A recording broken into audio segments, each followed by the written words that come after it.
नमस्ते, मी रेखा माझ्या यूट्यूब चॅनलमध्ये तुमच्या सगळ्यांचं स्वागत करते। मला आज काहीतरी चटपटा खायचं मन करते, ते मी आज बनवते बटाटा कटलेट। ते व्हिडिओला एक लाईक जरूर करा। चला आता व्हिडिओ सुरू करू। इथे बघा मी असे गाजर खिसून घेतलेत, कोथिंबीर बारीक चिरून घेतली, शिमला मिरची बारीक अशी चिरून घेतली, एक हिरवी मिरची आणि पत्ता गोबी। आता हे सगळं आपण भाज्या याच्यात टाकू। सगळं भाज्या याच्यामध्ये आपल्याला टाकायच्या, या तुम्हाला जे आवडेल ते घेऊ शकता भाज्या।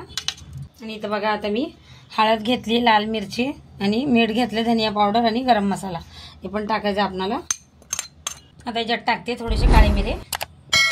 तर आपण चांगलं असं इथं लिंबाचा रस घेतलाय पण टाकूया आणि याला आपण आता पहिले असं मिक्स करून घेऊ। बटाटे घेतले तिथं उकडून बघा मी, हे बघा आता बटाटे सगळे आपण मिक्स करून घेऊ याच्यामध्ये भाज्यांमध्ये। हे बघा इथे मी 4 बटाटे उकडून घेतले होते, सगळं आता आपण मिक्स करून घेतलंय। आता इथे मी कॉर्नफ्लोअर टाकणार आहे थोडंसं। आता हे पण आपण सगळं मिक्स करून घेऊ।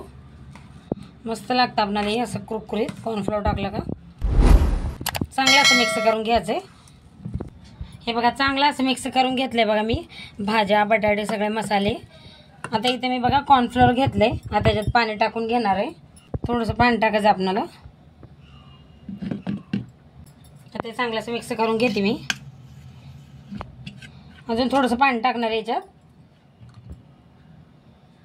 हे बघा असं चांगलं असं ढवळून मिक्स करून घ्यायचं, याच्यातलं गुठल्या असं सगळ्या गेला पाहिजे। हे बघा चांगलं असं करून घेतलंय। हे बघा चांगलं असं मी आता हे ढवळून घेतलंय बघा चांगलं पाणी टाकून कॉर्नफ्लॉवरला। आणि इथे बघा मी ब्रेडला हलकंसं असं भाजून याचा असं भुगा करून घेतलाय मिक्सरला। आता आपण हाताला तेल लावून याचे आपण बटाट्याचे असे कटलेट बनवायला घेऊ। पहिले हाताला थोडंसं तेल लावून घेणार आहे मी। हे बघा असं थोडंसं तेल लावायचं म्हणजे चिपकत नाहीत हाताला। आणि जसं आपल्याला पाहिजे लहान मोठं तसं असं घ्यायचं। हे बघा असं असं मी लहान लहान करणार आहे, असं शेप देऊन असं चांगलं जसं तुम्हाला पाहिजे तसं लहान मोठं असं तुम्ही करू शकता। मी तर जरा लहान लहान करणार आहे। हे बघा आता मी सगळे असेच बनवून घेणार आहे। तुम्हाला अजून एक दाखवते मी असं बनवून। हे बघा एक बनवून घेतले, आता अजून एक बनवून दाखवते मी तुम्हाला। बघा सगळं असेच मी करून घेणार आहे। आता सगळे असे बनवून घेणार आहे बघा। हे बघा सगळं असं बनवून घेतलंय मी। आता ह्याच्यामध्ये टाकून याला ब्रेडचा भुगा लावून याला मी असं मस्त तळून घेणार आहे। हे बघा आता टाकते हे सगळीकडून याला असं लावून घ्यायचं कॉर्नफ्लॉवरचं पाणी आपलं आणि हे ब्रेडच्या ह्याच्यात टाकायचं आणि सगळीकडून असं ब्रेड लावून घ्यायचं याला।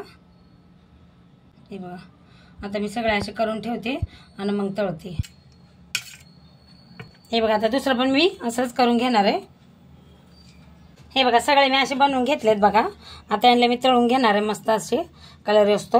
हे बघा इथं कढईत मी तेल गरम करायला ठेवलं होतं आणि गॅस कमीच केलाय। आता हे आपण सोडूया तेलामध्ये। हे बघा मस्त तेल गरम झालेलं आहे आणि जेवढे बसतील तेवढे सोडणार आहे मी।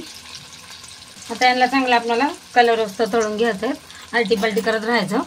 हे बघा आता यांना मी आलटी पलटी करून असं चांगलं तळून घेणार आहे बघा। हे बघा चांगलं आता यांना आपण तळून घेऊ कलर असतो।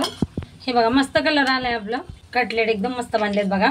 आता यांना मी काढून घेते आणि बाकीचे सगळे असेच बनवून घेणार आहे, एकदम मस्त क्रंची लागतात। आता पाऊस पण सुरू झालाय बघा, आता चटपटा खायचं मन करत राहतं, हे नाही तर ते नाही तर हे। चला आता यांना काढून घेते। हे बघा मस्त तळून झालेत, आता काढून घेते आणि बाकीचे बी मी असे तळून घेणार आहे। हे बघा आता दुसरे पण असे तळून घेणार आहे, एकदम मस्त असे लागतात हे कटलेट। हे बघा दुसरे पण मी असे चांगले तळून घेतलेत बघा, एकदम मस्त वरून असे क्रंची राहतात आणि आतून एकदम खुसखुशीत लागतात, खायला लय मस्त लागतात हे चटणी सोबत। आता काढून घेणार आहे मी। हे बघा किती मस्त बनवून घेतले मी बटाटा कटलेट, एकदम छान बघा, एकदम कुरकुरीत। याला तुम्ही गोड चटणी सोबत तिखट चटणी सोबत खाऊ शकता। इथे मी तिखट चटणी बनवली आहे। हे बघा व्हिडिओ आवडत असतील तर लाईक जरूर करा, सबस्क्राईब करा।